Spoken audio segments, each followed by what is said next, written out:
Hi friends, my name's Tammy and this is my booktube channel, Believe in Yourself. And today I have for you some book recommendations with winter vibes. And I don't know about you, wherever you are, but here where I live, it is cold and we have a lot of snow. So I thought this would be the perfect time to make this kind of a video. I have 6 books for you that all have winter vibes, and 5 of them I have read and I highly recommend them all. And I have one here that I have not read yet, but I'm hoping to be reading in the next month or two. So we're going to start off with my first one by Rosamunde Pilcher, Winter Solstice. Now, I love Rosamunde Pilcher's big books. She has 4 or 5 really big books, and all of those I dearly love. This Winter Solstice is about a woman. I think she's like 60. She's 60 something. And there is an organist for their church. Something happens, a big tragedy, and he asks her to go with him for companionship to his, he has a home in Scotland. And so she decides she's going to go. She packs up her dog. The 3 of them go to his home, which is kind of run down, and but she doesn't care, and they end up having a young lady with a broken heart. She's there, a teenage boy that doesn't have the best home situation. He is there a lot of the time, and then they have an unexpected visitor who also shows up. So there are 5 of these people together in this house with the dog, and her books are so good. They have such a nice story, a nice big meaty story that you can really get involved in. And this is a perfect book to read during the winter time. It does take place during the winter time also. Well, of course, winter solstice. So I recommend this book. Love it. Then I have one middle grade book. This was one of my favorites growing up, and I have read this book so many times, and I just love it. It's by Joan Aiken, and it's called The Wolves of Willoughby Chase. And what this book is about, we have this young girl. I would say they're probably around 12 years old. Anyway, her parents have passed away, and so she's going to stay with her cousin, who's the same age. And when she gets there, the mom and dad have to leave on some emergency trip, but they're going to leave the girls there because they have a housekeeper who will take very good care of them. She's a wonderful lady, and they've hired a school teacher, and her name is Miss Slycarp, and she's awful. She's absolutely a horrible lady, and she comes in and takes over the home and the school, and she's just awful. There's also a boy named Peter who lives on the property, about their same age. They also live in this very far out, distant place, with very few homes or buildings around.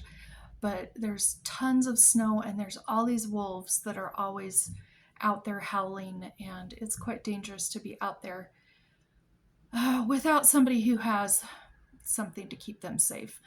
And there's a huge story in this, and it's just wonderful. If you like orphan stories and school stories where the teacher is mean and everything, you'll really enjoy this. But these 2 girls decide that they are leaving. They are going to leave. They've got to leave because they can't be there with Miss Slycarp anymore. And so with Peter's help, they run away, and then the story follows, and it's so good. I really recommend this. Even if you don't have middle graders, I think this is a great book as an adult to read too. One of my favorites. And then I have a book called A Woman in the Polar Night. I think I've talked about this before on my channel. This says the classic memoir of a year in the Arctic wilderness by Christiane Ritter. Might just be Christine, but I'm not sure if I'm saying her name right. I read this with my dad, and we both loved this. We read it a couple of years ago, And I'm going to read you the inside flap because it will do better at explaining what this memoir is about than I will, and I want to give it due justice because this is an excellent book. It's also quite short and it doesn't take very long to read. But it says, in 1934, the painter Christine Ritter leaves her comfortable life in Austria and travels to the remote Arctic island of Spitsbergen to spend a year there with her husband. She thinks it will be a relaxing trip, a chance to read thick books in the remote quiet, and, not least, sleep to my heart's content. But when Christine arrives, she's shocked to realize they are to live in a tiny ramshackle hut on the shores of a lonely fjord, hundreds of miles from the nearest settlement, battling the elements every day just to survive. At first, Christine is horrified by the freezing cold, the bleak landscape, the lack of equipment and supplies, but after encounters with bears and seals, long treks over the ice, and months on end of perpetual night, she finds herself falling in love with the Arctic's harsh, otherworldly beauty, gaining a great sense of inner peace and a new appreciation for the sanctity of life. This luminous classic memoir tells the inspiring tale of a woman who found freedom and fulfillment in the adventure of a lifetime. This was really good. If you like to read nonfiction, but you like the types that read almost like a novel and that read quickly and are page turners, this is your book for you. Then I have, these are just all cold books. Talking about them all together makes me realize these are really cold books. But this one's called Mrs. Mike, and it's by Benedict and Nancy Freedman. And mine's a little beat up and torn. It's definitely a used copy. But this is really good. This is about a young girl from Boston. She's about 16, and I think her name is Catherine. And she moves up to Calgary, Alberta, Canada. And while she's there, she meets Mike Flanagan, who's a sergeant in the Canadian Mounted Police. And these two fall in love and they get married. And this is just kind of their love story. This is fiction, but it's their love story and how they survived in the cold way up in northern Canada. And a very good book. And I believe there's 2 or 3 books that follow this book. I think my mom has them and has read them, but I have not ever read them.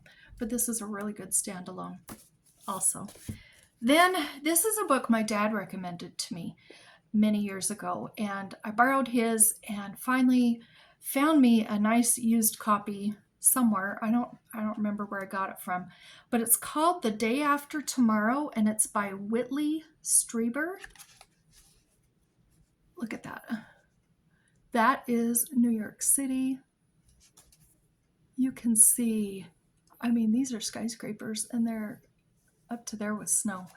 So what's going on here is we have the beginning of a second ice age. And Jack Hall, he's a climatologist. He has seen the signs coming and he has tried to warn people. He's tried to warn the government leaders, and nobody will listen to him. Nobody believes him that this is coming. And so we start on this particular week, and they've had a really hot summer. And it's been really, really unusually hot. And it's kind of starting to get cold, and everybody's surprised that it's getting cold so early. Well, his son is in high school, and he's going to a competition of sorts for high schoolers. I don't remember if it's like a math competition or science, or I don't remember, but it's going to be in New York City, and his son is going, and he leaves, and as soon as he leaves and he gets there, these horrific blizzards and storms and everything just happen worldwide, all over the place. Huge cities are being destroyed. Everything's being covered in snow. There's very few survivors, and his son is there. And this happens right at the very beginning, so this isn't a spoiler. And he gets into New York City, and there are some, the other kids that he's supposed to be with there, and they barely make it from kind of a avalanche of snow that's coming, and they run up the steps of the New York City Public Library, and they're safe in there for the time being, and these storms just keep happening, and pretty soon they are trapped in there, and the majority of New York City is no longer alive. Well, the dad knows all this is going on, and he joins a couple of people that he works with and decides he's going to go try and find his son and save him. And they are leaving. Where do they live? I don't remember where they live, but they live somewhere on the East Coast. So they aren't too far from New York City, but of course it's really dangerous. But he and his two friends, these adults, are going to go try and save his son. And meanwhile, the son is trying to survive in New York City in the New York Public Library. And this is a really good book. This is a fast-paced page-turner also.